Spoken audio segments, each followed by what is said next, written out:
Hello, welcome to next session. In this session, we'll solve GATE 2018 Aerospace Engineering paper. Question number 1 to 25 carry 1 mark each. Okay.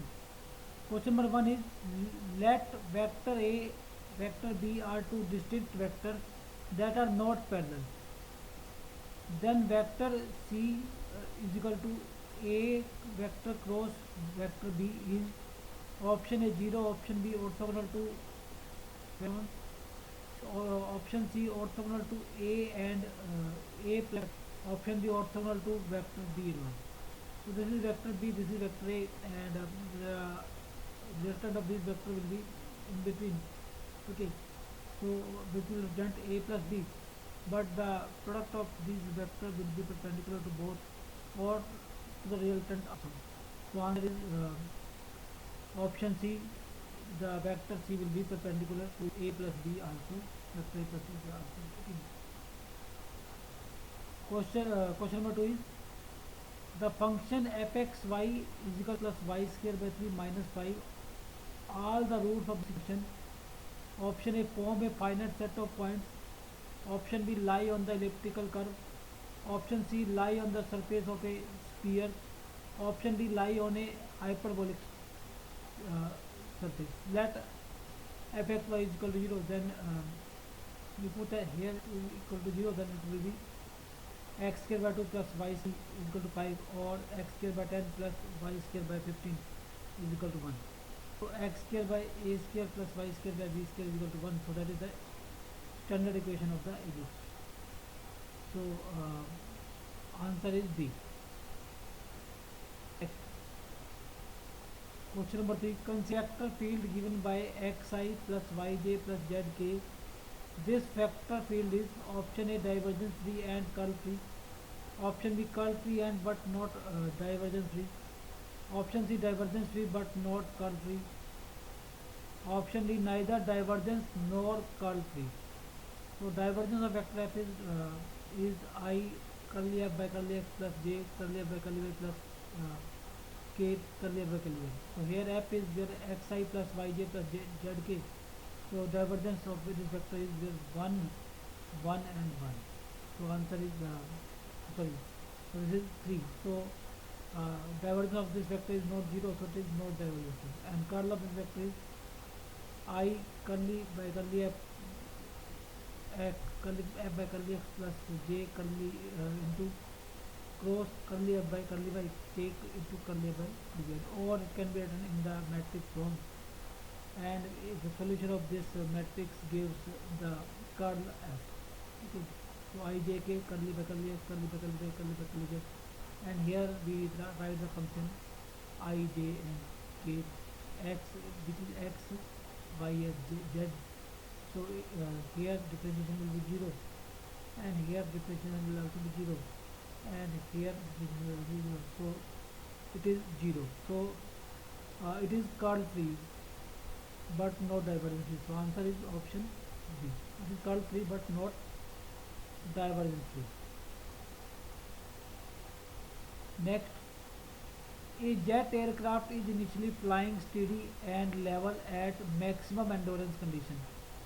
For the aircraft to fly steady and level but faster at same altitude,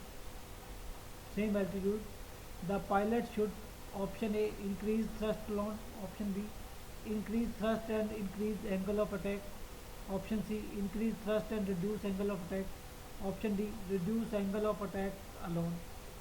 So increasing thrust and decreasing angle of attack will result in a higher will result in faster response. Okay, because increasing thrust will increase the jet velocity and it will increase the cruise velocity then, and and reducing angle of attack will reduce drag, or lift will be reduced, and so answer is B. So increasing thrust will provide more velocity to aircraft, and reducing angle of attack will reduce power consumption in lifting. Okay, so option B is correct. Next, The pilot of a conventional airplane is flying steady and level at some altitude. Deflects port side aileron up and starboard aileron down. The aircraft will then option A pitch nose up, option B roll with starboard wing up, option C pitch nose down, option D roll with port wing up. So these are the aileron. Okay, this is when this is your port side, this is your starboard side. When this aileron is up, so it means more air is concentrated here, so it will reduce lift. Okay, and when this aileron is down, so it will be more air will be concentrated here, so it will increase lift. Okay, like this. So uh, the aircraft will try to roll with this starboard wing up and this wing down. Okay. So answer is option B. Next, a NAC NACA 0012 airfoil has trailing edge flap. The airfoil is operating at an angle of 5 degrees with up deflected flap. If the flap is now deflected by 5 degrees downward, the CL versus alpha curve. Option A shift right and slope increases. Option B shift left and slope increases. Option C shift left and slope stays the same. Option D shift right and slope stays the same. So this is your CL alpha curve with no flap deflection. Okay. And when the flap is deflected by 5 degrees, so then this curve will also shift to this, so that at minus 5 degree the CL is negative. Okay. So it means shift left, it is shifting left, and slope stays same. So at minus 5 degree CL is 0, at 0 degree there is some CL. Okay. So answer is option C. Next, an airplane requires a longer ground roll to lift off on hot summer because option A, the thrust is directly proportional to the free stream density. Option B, thrust is directly proportional to the weight of the aircraft. Option C, lift off distance is directly proportional to free stream density. Option D, the runway friction is high on hot summer day. So answer is A, the thrust is directly proportional to free stream density. So in hot summer day the density is less because temperature is more. Okay, because from the ideal gas equation we have P equal to rho RT, P is same, P is increasing, so rho will decrease. Okay, hence the thrust will be less, as density is less, so thrust will be less.